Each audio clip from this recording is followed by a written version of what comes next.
Dieu qui a répondu présent à ta sainte convocation de ce matin.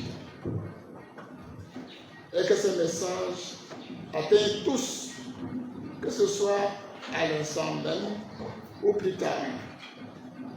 Parce que ton peuple a besoin de t'entendre et de savoir ce que tu attends de lui en ce temps de la fin. Que je ne sois avec les lecteurs, que les simples instruments entre tes mains pour communiquer les messages de ce jour. Bénis tout ton peuple qui t'écoute et que leurs cœurs soient ouverts afin que ta parole y pénètre et transforme nos visions et nos vies. Au Père seul soit la gloire et l'honneur et que tout soit dit et fait pour l'enrichissement spirituel de ton peuple.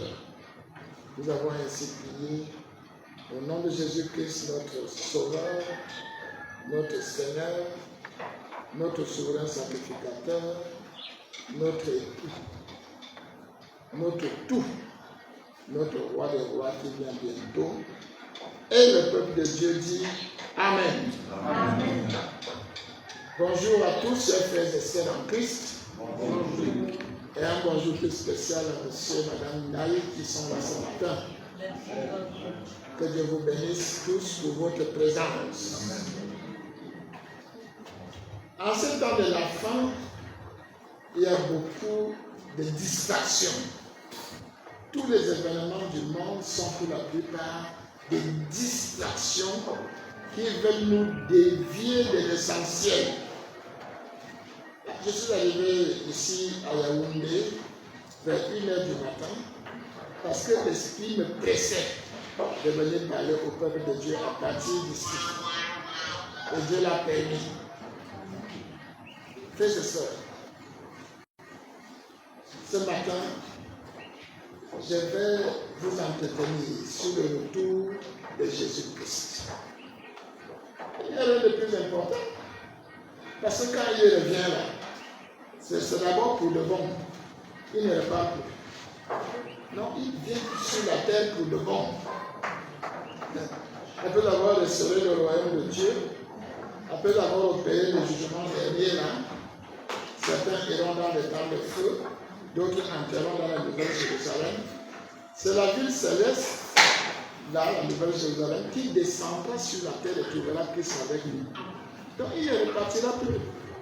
Et même, le Père quittera le ciel pour venir sur la terre dans la nouvelle Jérusalem. C'est extraordinaire. Donc son retour constitue une étape fondamentale pour l'humanité. Il est venu la première fois pour le salut. Et il a tout fait pour notre salut, le salut de toute l'humanité. Et quand il revient, c'est maintenant pour les récompenses. C'est maintenant pour nous donner notre héritage éternel. Et il faut donc parler et se concentrer sur Jésus-Christ et maintenant sur son retour qui est imminent. À cet égard, il nous a avertis qu'il ne faut pas qu'on soit distrait. Parce qu'il ne doit pas venir par surprise. Il ne faut pas que nous soyons distraits par autre chose que par lui et que par cette attente de son retour. Je ne voudrais pas développer ce matin le retour en plusieurs étapes. Parce qu'il vient enlever les siens, 7 ans plus tard, il vient pour aller jusqu'à la restauration du royaume de Dieu sur la terre, et puis après, pour la vie dans la nouvelle Jérusalem, pour un repos éternel, un règne éternel sur tout l'univers. Nous en avons parlé pendant la fête des tabernacles et la fête du dernier grand jour que nous venons de célébrer. Ce matin, l'Esprit nous dit que son retour est imminent et que nous ne devons pas être surpris parce que distrait par autre chose. D'ailleurs, Jésus a parlé de cette distraction-là. Si on prend Matthieu chapitre 24, disons à partir du verset 34. Je vous le dis en vérité, cette génération ne passera point que tout cela n'arrive. Le ciel et la terre passeront, mais mes paroles ne passeront point. Continue. Pour ce qui est du jour et de l'heure, personne ne le sait, ni les anges des cieux, ni le Fils, mais le Père seul. Ce qui arriva du temps de Noé arrivera de même à l'avènement du Fils de l'homme, car dans les jours qui précédèrent le déluge, les hommes mangeaient et buvaient, se mariaient et mariaient leurs enfants. La vie était normale. On mange, on boit, il y a des mariages, oui, continue. Jusqu'au jour où Noé entra dans l'arche. Et il ne se doutait de rien, jusqu'à ce que le déluge vint et les emporta tous. Relevez bien. Ils ne se doutèrent de rien. C'est-à-dire qu'il n'est même pas venu à leur l'idée que quelque chose allait arriver. Jusqu'à ce que le déluge vint et les emporta tous. Parce que nous avons parlé du déluge, ils ne se doutaient de rien. Ils disaient, mais où est la pluie? Ils ne croyaient pas. Ils se préoccupaient de leur vie naturelle. Ils mangeaient, ils buvaient, faisaient des fêtes, des mariages et tout le reste. Ils ne se doutaient de rien jusqu'à ce que le déluge vint et les emporta tous. Et qu'est-ce que Jésus dit? Il en sera de même à l'avènement du Fils de l'homme. Il en sera de même lorsqu'il va revenir pour la révélation. Il en sera de même. Voilà pourquoi dès le début je vous ai dit, mais nous ne sommes pas distraits. Il y a tellement d'événements ici au Cameroun. On parle beaucoup de politique. Mais toi les chrétiens, est-ce que c'est là que tu te focalises? Que non. C'est important parce qu'il faut la paix. Là où tu vis, il faut prier pour la paix afin que l'évangile puisse continuer d'être annoncé. Mais est-ce que c'est ça qui doit te focaliser? Que non. Non. Ce qui doit focaliser ton attention, c'est Jésus-Christ et plus précisément son retour. Il dit, il en sera de même lorsqu'il reviendra. C'est une mise en œuvre. Ailleurs, il dit, prenez garde à vous-même, de peur que vos cœurs ne s'apesantissent par les excès du manger et du boire, et que ce jour ne vienne sur vous à l'improviste. Ce sont des avertissements sérieux. Frères et sœurs, je voudrais ce matin vous parler donc des 3 signes importants qui doivent annoncer le retour de Jésus-Christ, qui doivent nous rappeler que ce retour est imminent. 3 signes. 2 sont déjà réalisés et il reste un seul. Je voudrais vous en parler ce matin pour que vous compreniez que nous sommes à quelques encablures. Jésus dit même qu'il est à la porte quand on verra ces choses-là. Notre attention doit être focalisée en ce qui concerne les événements du côté d'Israël, le peuple terrestre de Dieu. C'est là-bas que Dieu a choisi sa ville. C'est là-bas que le Sauveur est né. C'est là-bas que Jésus va revenir. C'est là-bas qu'il y aura la capitale du royaume de Dieu que Jésus va restaurer. C'est en Israël. Ça veut dire que ça doit être le centre de notre attention. Oui, ce qui se passe en Israël. Et ces 3 signes ont à voir pour 2 avec Israël. Mais les prophéties sont en train de s'accomplir devant nos yeux avec une vitesse inattendue. Mais Dieu met déjà tout en place pour que Jésus revienne. Alors, écoutez bien, je vais vous parler du premier signe. Le premier signe, c'est la renaissance d'Israël. C'est le premier signe. Tant que Israël n'existait plus, parce que, rappelez-vous, Josué les a fait entrer, ils ont occupé tout leur territoire. Dans l'histoire, vous vous rappelez que les Babyloniens et les Assyriens les ont amenés en captivité.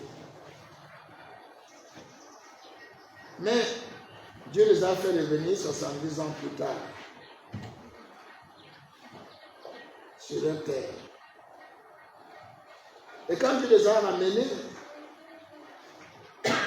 avant même qu'ils aient en esclavage, je voudrais vous signaler qu'il y a un élément important qui relie Dieu à l'homme sur cette terre. Cet élément important, c'est le temple. C'est dans le temple que Dieu a décidé de résider. Et il a dit comment il fallait construire ce temple. Et au départ, c'est Salomon qui a construit le premier temple. Après la mort de David, Dieu avait dit, ce n'est pas toi David, c'est ton fils Salomon qui va le faire. Et Salomon a construit le temple. Et la gloire de Dieu est venue habiter dans ce temple. Il y avait l'arche de l'alliance, la présence de Dieu. Donc, quand l'ennemi attaquait Israël, la première attraction, c'était le temple qu'il fallait détruire pour séparer Israël de son Dieu. C'est ça qui s'est passé avec Nebuchadnezzar dans l'histoire. Et Israël est allé en captivité. Le temple a été brûlé. Il a amené tous les ustensiles du temple chez lui, à Babylone. Mais Dieu a suscité un roi païen, Cyrus, qui est venu libérer le peuple. Et, frères et sœurs, Israël est rentré sur son territoire. Quand Israël est rentré, si c'est Cyrus qui a suscité, c'est Zorobabel qui a reconstruit la ville et le temple. Avec Néhémie. C'est un rappel historique pour vous montrer que Israël est la cible première de Satan et de ses suppôts. Quand Israël est revenu, ils ont reconstruit dans le deuxième temple, au même site. Et le roi Hérode a aidé à reconstruire ce deuxième temple. Et jusqu'à la naissance de Jésus, ce temple existait. Et en l'an 70 de notre ère, les Romains ont encore brûlé ce temple. Comme Jésus l'avait prédit, on ne donne pas tous ces détails, mais ce qui est sûr, c'est que le temple a été encore brûlé. Et le peuple d'Israël a été dispersé à travers le monde. De 70 à 140, c'était la dispersion. En 140, il y avait presque plus de Juifs sur le territoire que Dieu avait donné à Israël. C'était maintenant des étrangers païens qui occupaient le territoire d'Israël. Mais les prophéties annonçaient que Jésus allait revenir à Jérusalem sur la montagne des Oliviers. Mais tant que les Juifs n'étaient pas revenus, Jésus ne pouvait pas revenir. Donc, le premier signe que Jésus a donné concerne le retour d'Israël sur son territoire. C'était inimaginable. Après presque 2000 ans, dispersés à travers le monde, les Juifs sont revenus sur leur terre. Ils revenaient. Et le 14 mai 1948, miraculeusement, le peuple d'Israël, qui s'était retrouvé avec Ben Gurion, a déclaré l'indépendance. Ils ont discuté sur le nom. Ils hésitaient entre Israël et Sion. C'est Israël qui a pris le dessus. Donc, la renaissance d'Israël a eu bel et bien lieu le 14 mai 1948. Voilà le premier signe, la renaissance d'Israël. Pourquoi c'est le signe? C'est Jésus qui en a parlé. Pour dire que quand on le verra, on doit savoir que son retour est proche. Si on vous raconte ce qui s'est passé pour la renaissance d'Israël, c'est miraculeux. Parfois, ceux qui devaient venir voter contre n'ont pas eu de visa. Les représentants dans certains pays n'ont pas pu continuer. D'autres ont eu des retards d'avion. Il y a tellement eu d'absents parmi les ennemis qui ne voulaient pas Israël, à tel enseigne que finalement, la majorité de ceux qui étaient présents avaient voté pour la renaissance d'Israël. Et le 14 mai 1948, l'indépendance d'Israël sur cette terre, l'indépendance-là a été annoncée. C'est le premier signe. Et nous voyons comment Jésus en parle dans Matthieu 24. Ça passe parfois inaperçu, pourtant Jésus parle de cette restauration à partir du verset 36. Commençons même à 32. 32. Matthieu 24, à partir du verset 32. Instruisez-vous par une comparaison tirée du figuier. Dès que ses branches deviennent tendres et que les feuilles poussent, vous connaissez que l'été est proche. De même, quand vous verrez toutes ces choses, sachez que le Fils de l'homme est proche à la porte. Dans la parole de Dieu, quand on parle du figuier, il s'agit bel et bien d'Israël. Israël restauré. Jésus dit, quand vous verrez le figuier commencer encore à avoir des feuilles pour produire, eh bien, ailleurs, on décrit cet Israël qui renaît comme étant une nation qui reconstruit les villes qui étaient détruites. Mais les déserts vont refleurir. Il y a des descriptions de cet Israël qui est restauré. C'était le 14 mai 1948. Mais jusque-là, frères et sœurs, ce n'était qu'un des 3 signes. Je vous ai dit qu'il veut parler de 3 signes. Voilà pourquoi il ne serait pas très long. Pour que vous reteniez bien. Vous pouvez aller engraisser ça. Il y a beaucoup de commentaires qu'on peut faire sur chaque signe. D'ailleurs, dans Ésaïe 66, au verset 8, le prophète Ésaïe s'exclame devant le phénomène. La renaissance d'Israël, c'est de ça qu'il s'agit. Qu'est-ce qu'il a dit? Qui a jamais entendu pareille chose, qui a jamais vu rien de semblable, un pays peut-il naître en un jour? Un pays peut-il naître en un jour? C'est ça qui s'est passé à Tel Aviv, en Israël. Oui. Une nation est-elle enfantée d'un seul coup? À peine en travail, Sion a enfanté ses fils. Voilà Israël qui est là.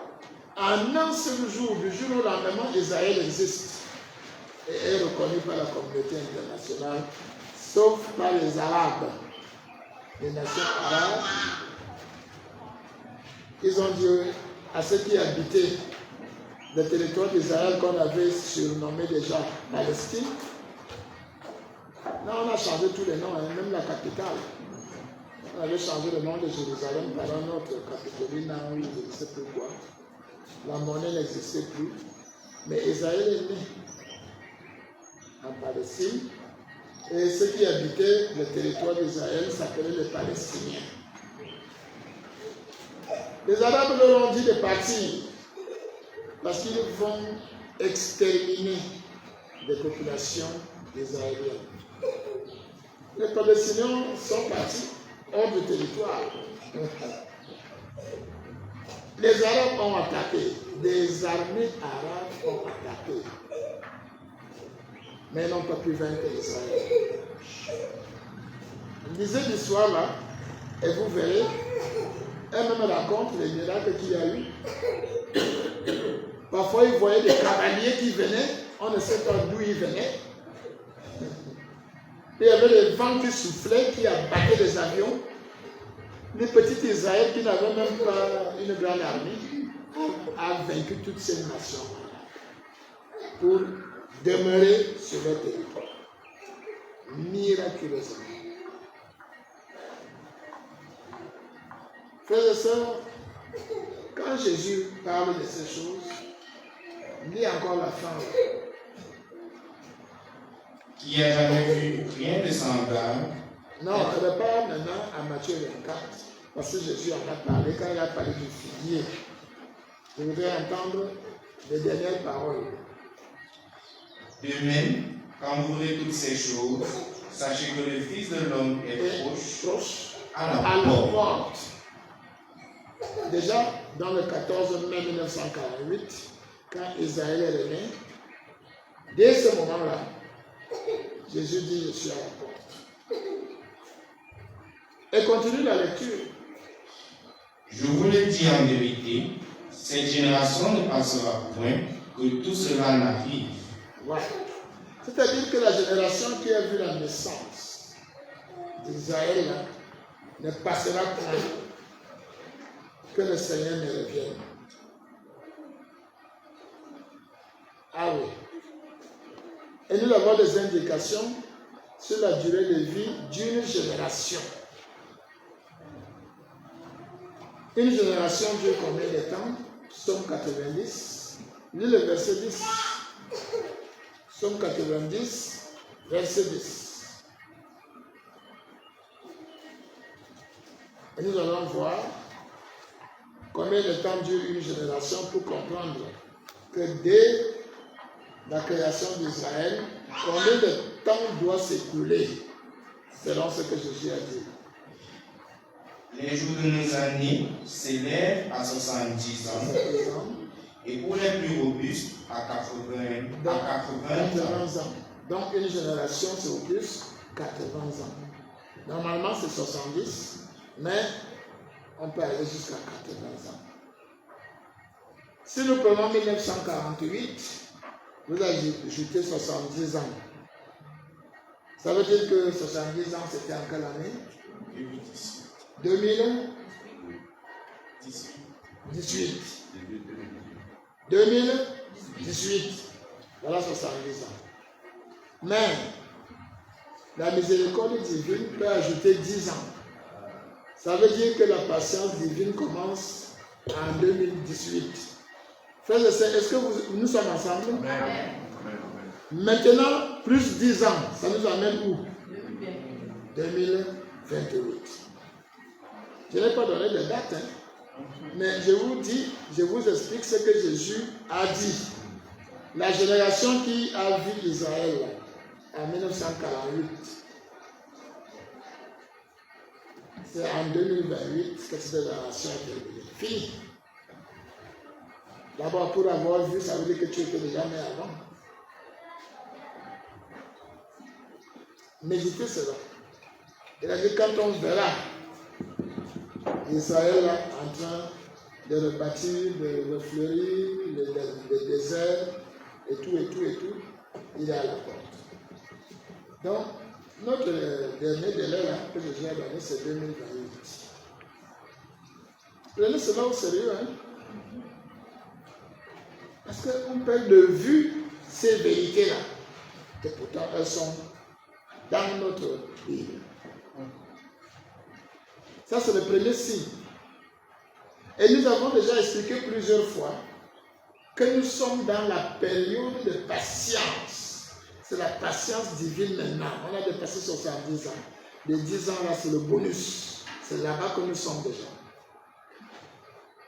Ça veut dire que nous avons déjà dépassé 7 ans de patience divine. Comme il dit lui-même dans 2 Pierre, chapitre, je crois, 3, 2 Pierre 3, lis le verset 9. Qu'est-ce que la parole de Dieu explique?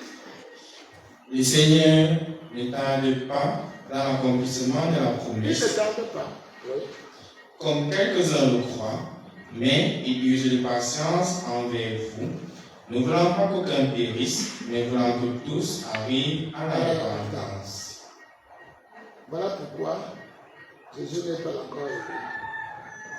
Mais le délai que la parole de Dieu donne, que Jésus lui-même a donné par exemple d'une génération, c'est 2028. Moi, je le dis. Si vous allez me taxer de faux prophètes, on verra bien. Mais moi, je prends la parole de Dieu. Et quand nous voyons les événements qui se déroulent dans le monde, c'est certain que nous sommes vraiment très proches. Voilà le premier signe qui doit nous aider à comprendre qu'on doit être préparé et prêt. Parce qu'il revient bientôt. Le deuxième signe, c'est dans Daniel, chapitre 12, et au verset 4, qu'on retrouve ce deuxième signe. Toi, Daniel, tiens secret ces paroles et scelle le livre jusqu'au temps de la fin. Oui. Plusieurs alors le liront et la connaissance augmentera. La connaissance augmentera au temps de la fin. Mais vous n'avez qu'à regarder vous-même. Il y a moins d'un siècle. Il n'y avait pas des avions qui traversaient les océans. Comme aujourd'hui. Dans le domaine aéronautique, que de progrès. Je ne parlais pas de nouvelles techniques ou bien technologies de l'information et de la communication.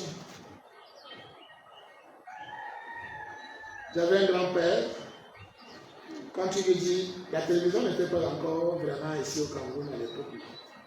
Quand il me raconte qu'il y a des appareils qui vont arriver et ce qui se passe à Yaoundé ou même à Paris, tu vas voir ça sur ton petit appareil. Et il dit mensonge.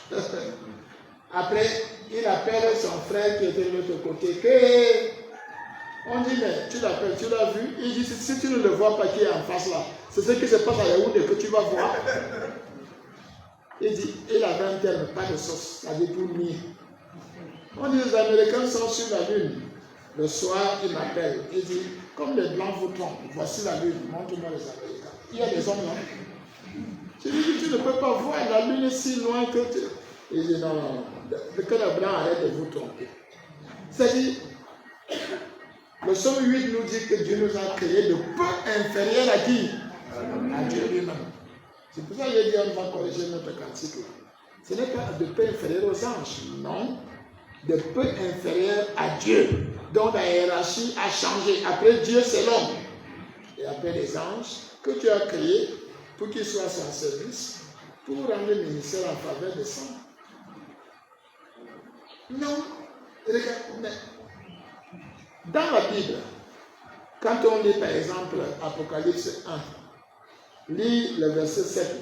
Dans Apocalypse 1, verset 7. Ça a été écrit vers l'an 90, entre 90 et 100. Qu'est-ce qui a été dit là? Voici, il vient avec les nuées, et tout œil le verra. Tout œil, c'était la théorie pour les gens, mais c'est la vérité. On se disait, mais comment ça? Des gens sont en Inde, en Amérique, partout là. On dit tout œil le verra. Oui, c'est Dieu qui a dit. Tout est le... Aujourd'hui, tout est ne peut pas voir. Quand il y a un grand événement, tout est ne peut pas voir. Mais on voit. Ces choses deviennent réelles. C'est-à-dire que la prophétie, tout le décor est déjà planté pour qu'elle se réalise pleinement. Quand Jésus va revenir, tout il va le voir. Puisqu'on sera concentré sur la guerre mondiale qui aura pour exterminer les Juifs, et Satan aura rassemblé les armées pour empêcher le retour de Jésus-Christ. Toutes les chaînes de télévision vont retransmettre la bataille d'Armageddon. Et subitement, on voit le ciel s'ouvrir. Jésus sur un cheval blanc accompagné de l'armée céleste. J'espère que nous serons dans cette armée. Assis sur des chevaux blancs. Les gens qui vous connaissent vous reconnaîtront. Et ils diront, ah, on comprend pourquoi ces gens-ci, ils se réunissaient. Aujourd'hui, on dit, ah, les choses de Doudou, les choses de Mvonda, les choses de Ndaï, les choses d'Aziz. Vous voulez nous entraîner dans vos choses-là, laissez-nous. Nous sommes nés dans les églises. Il faut nous laisser vos machins-là. Ce jour-là, il comprend. Tout est nouvelle. Tout est.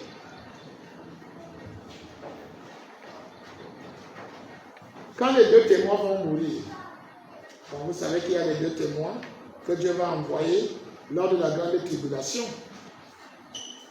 Et la bête et les faux prophètes vont le tuer. Dans Apocalypse 11. Lis les versets 8 et 9. Ce sera à Jérusalem. Parce qu'ils vont faire le contrepoids. Pendant que la bête et le faux prophète, surtout ce faux prophète, la fausse église, qui va annoncer des faussetés pour qu'on adore la bête, mais ils vont combattre les deux témoins qui vont dire que non, c'est Jésus qu'il faut adorer. C'est le roi des rois. Et ils seront détestés. Et la bête et le faux prophète vont les tuer. Tu es déjà à 11, verset 8 et 9. Qu'est-ce qu'il dit? Et leurs cadavres seront sur la place de la grande ville, qui est appelée dans un sens spirituel Sodome et Égypte. C'est à Jérusalem, continue. Là. Là même où le Seigneur a été crucifié. Continue. Des hommes d'entre les peuples, les tribus, les langues et les nations verront leurs cadavres pendant 3 jours et demi. Vous avez suivi? Les gens à travers le monde verront leurs cadavres qui seront où? À Jérusalem. Mais tous les habitants de la terre les verront. Et qu'est-ce qui va se passer? Et ils ne permettront pas que leurs cadavres soient mis dans un sépulcre. Oui. Et à cause d'eux, les habitants de la terre se réjouiront et seront dans la détresse. Et ils s'envoient des présents les uns aux autres, parce que ces deux prophètes ont tourmenté les habitants de la terre. Parce qu'ils disaient la vérité, on dit qu'ils ont tourmenté. Parce qu'eux, ils vont croire aux faux prophètes. Ils sont des faits. Tout le monde les verront. Et frères et sœurs, on se disait autrefois, mais comment ça va se faire aujourd'hui? Ça peut se faire, non? Tous les décors est déjà là. Avec les nouvelles techniques, les informations et la communication. La connaissance a augmenté. Mais ils ont maintenant, comment ils appellent ça? Ils peuvent intelligence artificielle, très bien. Ils sont capables de montrer un Doudou qui est à Washington. On croit que c'est Doudou. Ils fabriquent le son tout. Et ils marchent. Les robots vont être comme les hommes, vont servir. Ça, c'est la bête qui va faire tout ça. Mais parce que la connaissance a augmenté avec nos téléphones. Mais nous sommes suivis. Nous sommes suivis. J'ai un petit neveu là, des hôtels qui travaille à Bolova. Chaque fois qu'il m'appelle, il dit, bon, mon téléphone m'a montré que tu es au village. Lui, il manipule son téléphone et le téléphone repère là où se trouve le téléphone qui est appelé. Mais je viens de voir que tu es ici à Boloba. Nous, mais quelqu'un peut dire que tu es un sorcier. Comment tu sais là où je suis, non? Les nouvelles techniques de communication. C'est ça qui fera que la bête va suivre tout le monde. On saura où tu te trouves. On pourra voir ce que tu fais à tout moment. La connaissance augmentera. Elle va augmenter. C'est le deuxième signe. Et c'est quand on voit la prophétie, c'est une des conditions de la réalisation, de l'accomplissement des prophéties. Je vais donner des exemples. On dit que tout est... Tout le monde verra les cadavres des 2 témoins. Tout ça. Je vous ai dit l'autre jour que la seule chose qu'on ne maîtrise pas, c'est le jour et l'heure de l'avènement de Jésus pour l'enlèvement. Là, Jésus a dit qu'il n'y a que le Père seul qui connaît. Mais à partir de ce moment-là, tout le reste est séquencé. 7 ans après, c'est son retour glorieux. 3 ans et demi après, la bête sera au summum de sa puissance et il ira s'installer à Jérusalem. Il va déménager de la Babylone pour aller s'installer à Jérusalem. Vous savez que l'Antéchrist est appelé l'Assyrien. Et la Syrie couvre la région Iran, Irak, Turquie. Donc quand on dit l'Assyrien, ça veut dire que c'est là qui va venir. Ce n'est pas le mot, le genre de Trump qui est l'Antéchrist. Non. C'est un peu comme Cyrus. C'est les gens qui préparent le terrain, mais il y aura l'Antéchrist qui est même déjà là, qui ne peut pas intervenir maintenant, parce que nous sommes encore là. Amen. Amen. Tout le décor est déjà planté. Frères et sœurs, ne nous laissons pas distraire ailleurs. Mettre le superfétatoire avant l'essentiel. Réveillons-nous et braquons-nous sur l'œuvre et sur ces événements qui arriveront bientôt. Ça, c'est le deuxième signe. La connaissance augmentera. Elle est déjà augmentée. Je ne parle même pas du téléphone. Je me réfère toujours à mon grand-père. À l'époque, il n'y avait que les téléphones fixes. N'est-ce pas? Il n'y avait que les téléphones fixes. Gloire à Dieu parce que un des pionniers du téléphone portable là, c'est notre camarade de classe, Simon. Quand vous voyez SIM, c'est une abréviation de Simon. SIM. Un Camerounais. Il était notre camarade. Aujourd'hui, vous pouvez parler en vous voyant. Appel vidéo, n'est-ce pas? Mais c'était impensable. Alors, on dit au grand-père que même si quelqu'un n'importe où sur la terre, on peut l'appeler avec le téléphone et il entend et vous causez. Il dit, est-ce que Théa nous entend quand nous parlons ici? Il aimait se référer. Nous parlons ici, on nous entend de l'autre côté là. Pas de sauce. Les blancs vous trompent. J'avais envie de l'amener en ville pour qu'il voie moi le téléphone. Il disait que vraiment. Et c'était normal pour lui. Il ne pouvait pas accepter ça. Il dit, mais comment? Aujourd'hui, regardez vous-même. Comment on peut communiquer en se voyant? Regardez vous-même. D'abord, les grandes villes sont suivies partout. C'est-à-dire que quand un événement arrive, si on veut aller vivre, on met l'appareil en marche et puis on le voit tout ce qui s'est passé.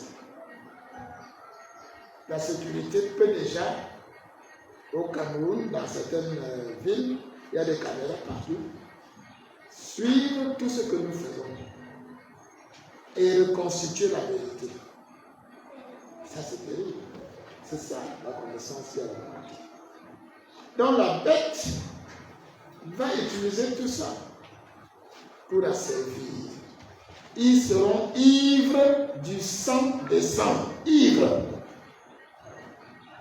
On a déjà vu que tous ceux qui diront qu'ils sont avec Jésus seront décapités et égorgés. C'est clair. Ils auront des instruments pour ça. Il y a eu un témoignage de quelqu'un. Bon, il y a parfois des gens qui sont avec d'autres, qui travaillent à la fabrication des outils de torture, qui sont en train de faire maintenant. La connaissance augmentera sur les gens en temps réel, qui va faciliter le déploiement de la bête. Mais nous aussi, par l'intelligence que Dieu nous a donnée, nous exploitons ces choses-là pour la propagation de l'évangile. Alléluia. C'est pour ça que j'avais interpellé les jeunes aussi, pour dire que vous êtes responsables de l'inefficacité de notre travail. Ce n'est pas notre époque, nous ne sommes pas androïdes. C'est vous qui savez comment on peut faire que l'évangile soit propagé à travers le monde. Et on peut améliorer. La connaissance a déjà augmenté. Et la prophétie peut donc se réaliser. Tel que Dieu nous l'a fait savoir à travers les écrits des prophètes et à travers la bouche de Jésus lui-même.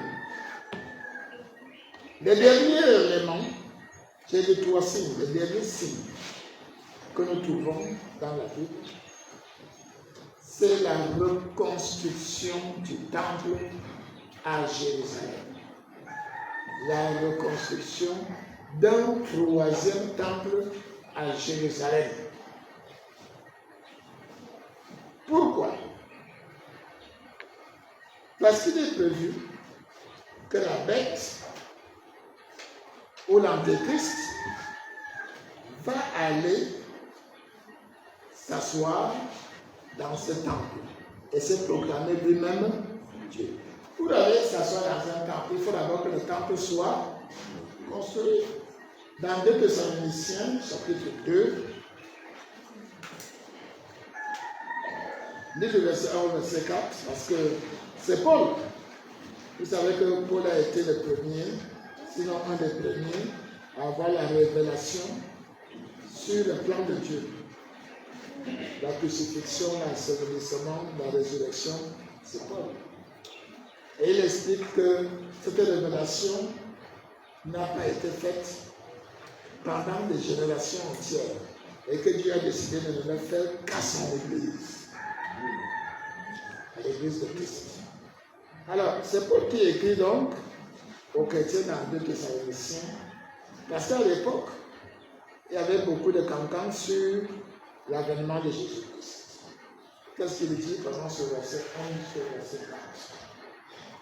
Pour ce qui concerne l'avènement de notre Seigneur Jésus-Christ et notre réunion avec lui, nous vous prions, frères, de ne pas vous laisser facilement ébranler dans votre bon sens et de ne pas vous laisser troubler, soit par quelques inspirations, soit par quelques paroles, ou par quelques lèvres qu'on dirait venues de nous, comme si le jour du Seigneur était déjà là. Que personne ne vous séduise d'aucune manière, car il faut que l'apostasie soit arrivée auparavant, et qu'on ait vu paraître l'homme du péché, le fils de la perdition, l'adversaire qui s'élève au-dessus de tout ce qu'on appelle Dieu ou de ce qu'on adore, jusqu'à s'asseoir dans le temple de Dieu, se proclamant lui-même Dieu. Alors, pour que ces choses arrivent, il faut donc qu'il y ait un 3e temple de Dieu à Jérusalem. D'ailleurs, Jésus lui-même a parlé, mais avant Jésus, il y avait eu Daniel.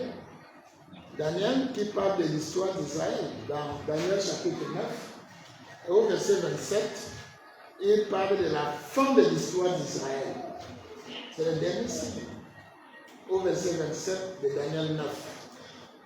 Il fera une solide alliance avec plusieurs pour une semaine, et durant la moitié de la semaine, il fera cesser le sacrifice et l'offrande, et le dévastateur commettra les choses les plus abominables jusqu'à ce que la ruine et ce qui a été résolu fondent sur les dévastateurs. Ok.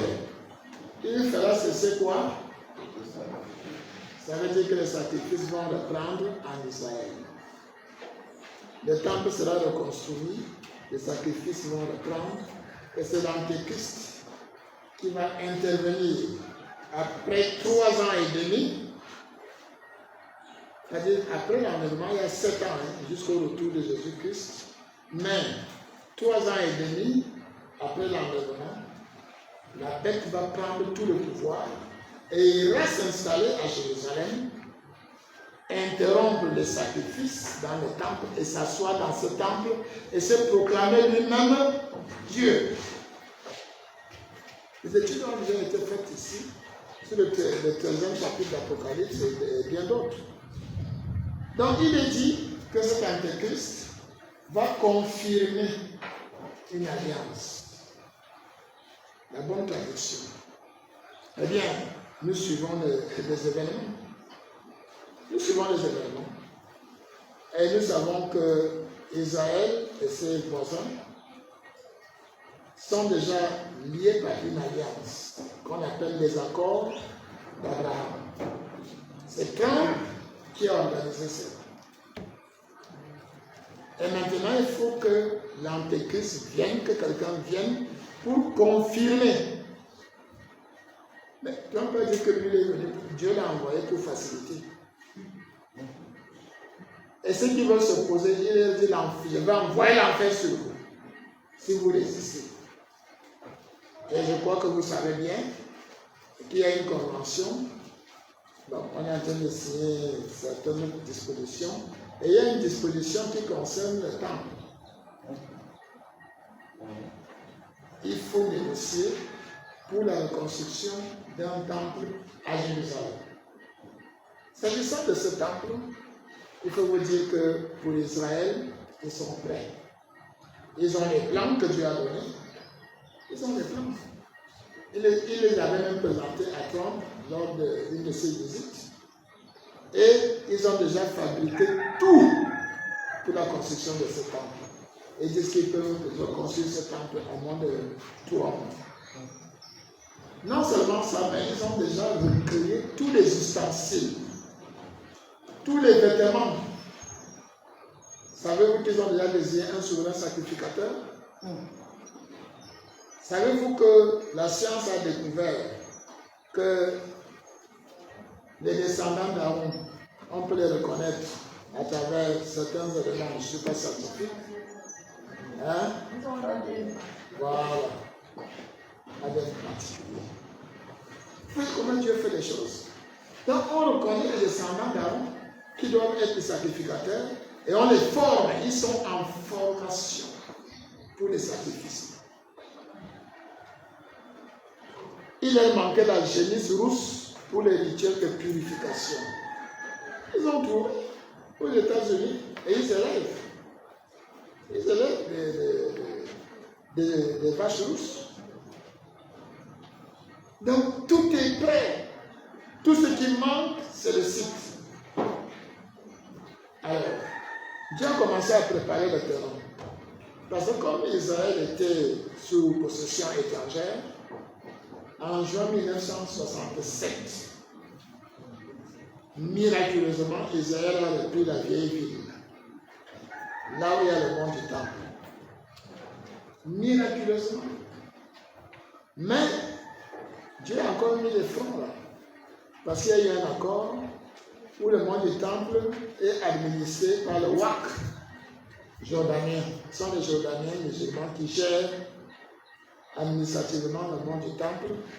Israël ne s'occupant que de la sécurité et de l'accès. Donc, il est interdit aux non-musulmans de prier sur le mont du Temple. Interdit. Mais ils peuvent aller visiter. Mais dans la convention qui se prépare, on va lever tout cela. Et les archéologues ont déjà trouvé le vrai site. Le site où était le temple de Salomon, ce n'est pas là où il y a la mosquée musulmane, là, c'est à côté. Et ils ont déjà vu là où ils vont construire.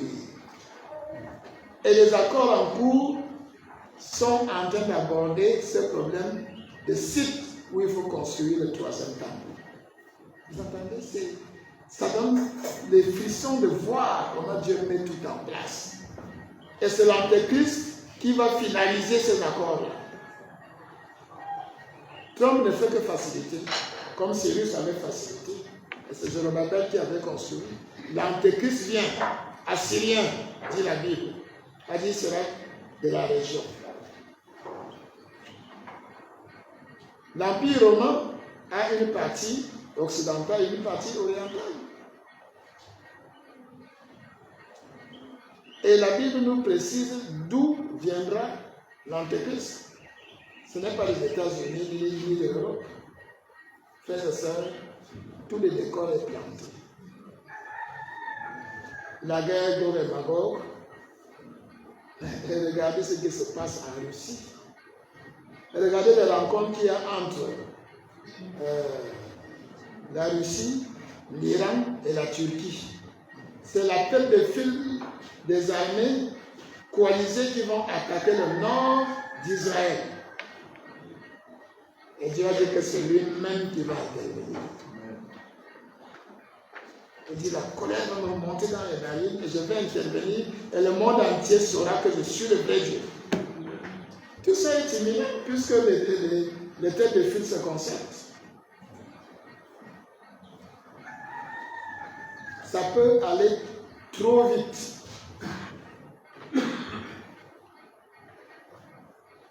Le temple peut se construire en 2-3 mois.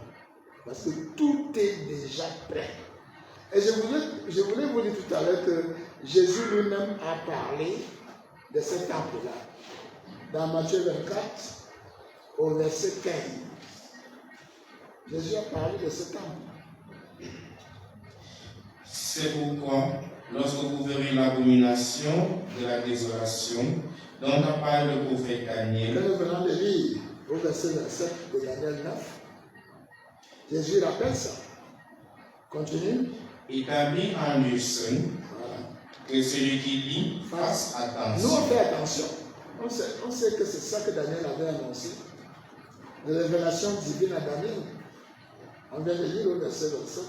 Il va faire cesser les sacrifices et s'asseoir dans le temple, se proclamant lui-même Dieu. Frères et sœurs, Jésus a appelé ça. Que lorsque vous verrez dans ça, qu'est-ce qu'il faut faire? Que celui qui lit fasse attention. Oui, continue. Alors que ceux qui seront en Judée fuient dans les montagnes, que celui qui sera sur le toit ne descende pas pour prendre ses clés dans sa maison, et que celui qui sera dans les chambres ne retourne pas en arrière pour prendre son manteau. Voilà. Ça veut dire que c'est ça qu'on appelle fuir dans le lieu de refuge. Qui est où? Pétra. Dans quel pays?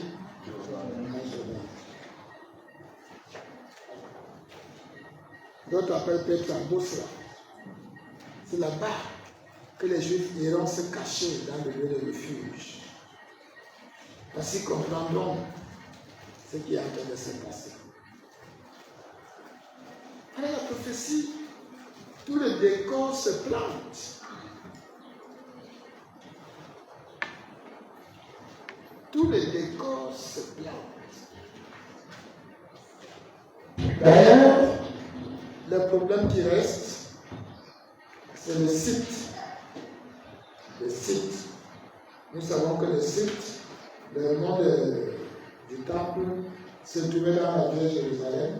Et en 67, Israël a pris la vieille ville. Mais il y a eu des concessions avec le roi chevalier pour l'administration du monde. Cette administration va être levée pour permettre à Israël de construire le troisième temple. Ça, ce sera dans la convention. Si vous avez suivi les analyses, on a parlé de la construction du troisième temple. C'est-à-dire qu'on demande aux Arabes de laisser construire. On ne va pas détruire la mosquée là. Parce que l'Apocalypse 11, lit les deux premiers versets, vous allez voir que les deux là vont subsister. les deux bâtiments. Ça apparaît à travers ce qui est écrit. On me donna un roseau semblable à une verge en disant, lève-toi et mesure le temple de Dieu, l'autel et ceux qui y adorent. Mais le paradis extérieur du temple, laisse-le en dehors et ne le mesure pas, car il a été donné aux nations, et elles fouleront au pied la ville sainte pendant 42 mois. Et 3 ans et demi de la fin. On dit laisser la mosquée là, le paradis extérieur. C'est pour les païens. C'est la convention qui va donc dire qu'on laisse la mosquée et qu'on laisse César construire aussi son temple. Parce qu'ils sont en train de dire que le monde des temples doit permettre à toutes les religions d'aller adorer leur Dieu.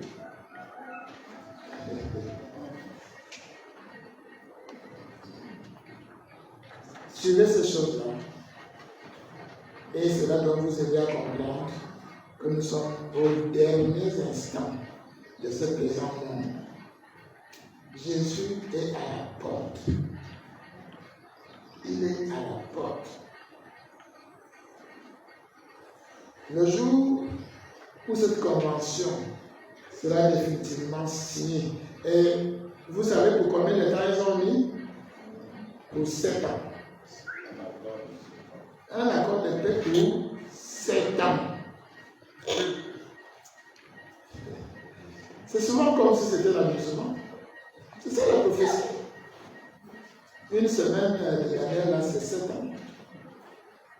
Et au milieu, la bête va quitter la Babylonie pour aller s'installer à Jérusalem, ou dans le temple, et se proclamer lui-même Dieu. Tout ça, c'est préparé.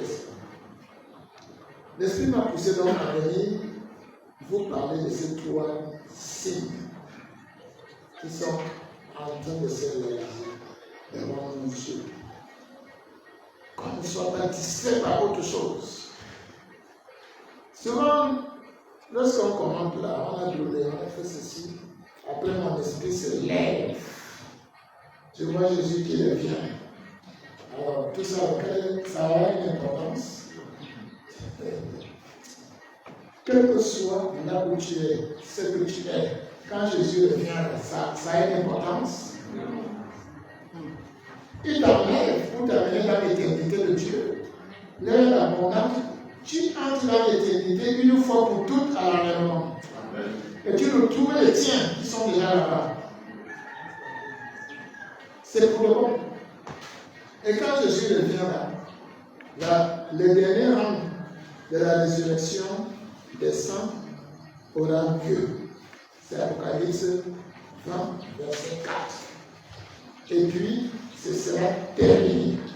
Pendant le millénaire, il n'y a plus d'êtres humains qui entreront dans le groupe de Jésus avec les corps de gloire. Ça s'arrête à son retour avec la résurrection des martyrs de la période de tribulation. Vous voyez déjà ça? Donc la patience divine là. Rappelez-vous que Noé est entré dans l'arche avec tous les animaux. Dieu a encore laissé l'arche ouverte pendant 7 jours. L'arche était ouverte. Je peux imaginer les commentaires. Il est déjà entré avec sa famille et là on a un an. Depuis 3 jours, là, on va voir comment il va vivre là. Alors c'était le temps que Dieu lui a accordé de se rattraper. Personne n'a suivi. Et on vous a expliqué ici qu'on fait des calculs que le grand-père de Noé de Touchel est mort du déluge. On a démontré ça. Faites ça. C'est individuel. C'est individuel, ce sont des décisions individuelles. Donnez-vous à Jésus-Christ, tenez bon jusqu'à la fin. Rien ni personne ne doit venir vous dévier, vous empêcher d'entrer dans l'éternité que Dieu vous réserve. Il vous a prédestiné au salut. Amen. Et il fait tout pour que nous tous là, qui avons été prédestinés, que personne ne se perde. tout le temps de patience actuel qui va à son terme. Il sera tellement beau de nous retrouver ce jour-là. Malgré les difficultés actuelles, malgré les tentations des épreuves actuelles, nous voici derrière pour l'éternité avec Christ. En tant qu'épouse, parce que les nouvelles, c'est les prémices de la nouvelle alliance. Mort en Christ, les vivants aussi vont se transformer. C'est l'épouse de Christ, la nouvelle alliance. Donc l'épouse sera avec Christ partout où il ira, à partir de l'environnement. Il y a des autres rachetés qui seront quand même sauvés, mais qui ne seront pas des époux de Christ. Ils seront quand même sauvés comme quelqu'un. Sa maison, il y a eu l'incendie de sa maison, et il s'est retrouvé dehors. Tout a brûlé. Ça veut dire qu'il n'a rien. Parce que là-bas, dans l'éternité, on ne sera pas tous pareils. C'est selon ce que tu fais pour l'heure. C'est ta fidélité, ton obéissance, ton mode de vie. C'est ça qui sera pris en compte pour la responsabilité que Jésus va te confier. Mon frère, ma soeur, où seras-tu lorsque les jugements de la fin t'interviendront? Où seras-tu? Si tu ne seras pas avec Christ, ce n'est pas parce qu'on est parti. C'est parce que toi-même, tu n'as pas voulu écouter et obéir. Que Dieu vous bénisse tous au nom de Jésus.